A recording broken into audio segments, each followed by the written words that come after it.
بسم الله الرحمن الرحيم. الحمد لله رضا بحكم الله.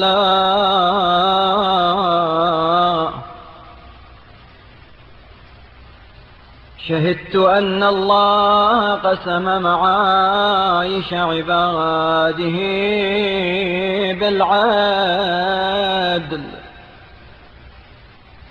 وأخذ على جميع خلقه بالفضل. اللهم صل على محمد وآله،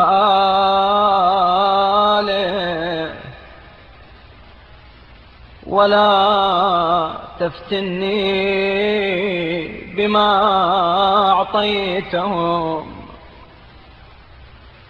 ولا تفتنهم بما منعتني، فأحسد خلقك وأغمط حكمك. اللهم صل على محمد وآله، وطيب بقضائك نفسي، ووسع بمواقع حكمك صدري، وهب لي الثقة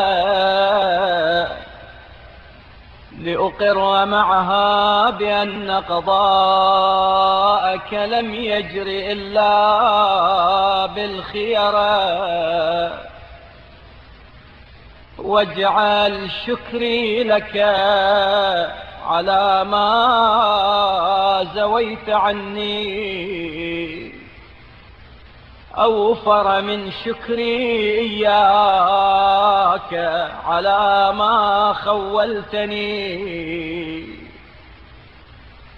واعصمني من أن أظن بذي عدم خساسة، أو أظن بصاحب ثروة فضلا. فإن الشريف من شرفته طاعتك، والعزيز من أعزته عبادتك. فصل على محمد وآله، ومتعنا بثروة لا تنفد، وأيدنا بعز لا يفقد، واسرحنا في ملكك الأبد. إنك الواحد الأحد الصمد، الذي لم تلد ولم تولد، ولم يكن لك كفوا أحد.